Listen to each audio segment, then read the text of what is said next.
Rising commodity prices in Africa. Africa, a silent struggle is unfolding. The rising cost of commodities from food to fuel. Prices are increasing and the impact is felt in homes, markets and businesses. In cities and villages alike, the story is the same. Prices of basic goods, rice, maize, cooking oil and fuel have gone up. For many families, survival is becoming more difficult. Well, several key factors are driving this rise. Fuel prices have increased, making transportation more expensive. Also, climate change has affected farming, reducing food supply. Many African countries depend on imports, and with weaker currencies, goods have become more costly.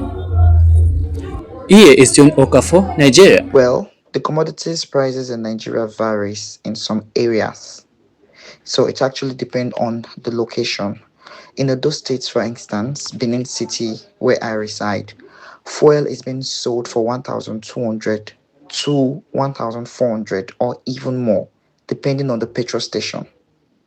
Now, as regards transports, within a short distance from one place to the other, because of this high increase in fuel, in petrol, then they tend to increase the transport fare. So you're going towards a very short distance, you're paying more than what you normally pay before. Now, when we talk about food, a bag of rice, for instance, it still depends on the vendors. Now, sometimes you see you can get a bag of rice for 65,000 naira to 75,000 naira. This is when you're buying a good one. You understand? When you're buying a good one. So, in a nutshell, commodities prices has definitely gone high here in Nigeria. So it hasn't been easy. We're trying our possible best to making sure that um, it's definitely going to be better tomorrow because we don't really know what God holds in stock for us. So that is how it is here in Nigeria. Thank you so much once more, Hafizin Kalima, for that question again. Alright, so now what's a word encouragement to your fellow Nigerians in regard to the rise of commodity prices?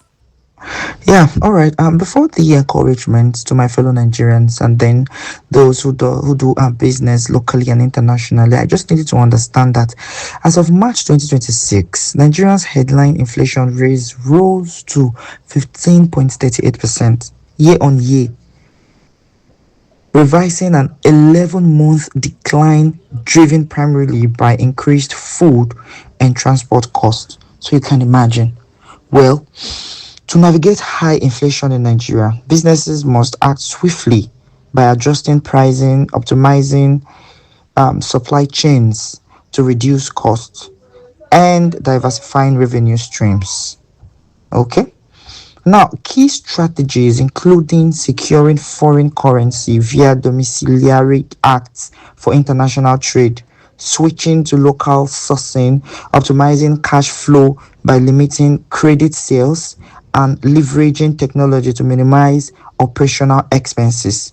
So I really think they need to adopt flexible pricing, more like implementing more like an implement dynamic pricing that reflects rising cost but keep it competitive. So all of these things are basic things they should place in mind. They need to still believe in God because it's definitely God first before anything. So they need to not give up. So I advise Nigerians, do not give up.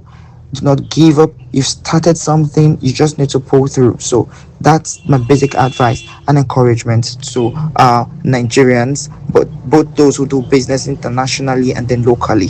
Thank you. Thank you so much, Mr. Kwafo. Hoping to have you again. However, families are adjusting painful ways, cutting down on meals, reducing expenses, and struggling to survive. Furthermore, small businesses across the continent are under pressure, caught between rising costs and declining sales. Nevertheless, Africa remains resilient. Efforts are being made to boost local production, support farmers, and reduce dependence on imports. Communities are adapting and innovation is growing. The rise of commodity prices in Africa is a shared challenge, and with resilience, cooperation, and smart solutions, there is hope for a more suitable future.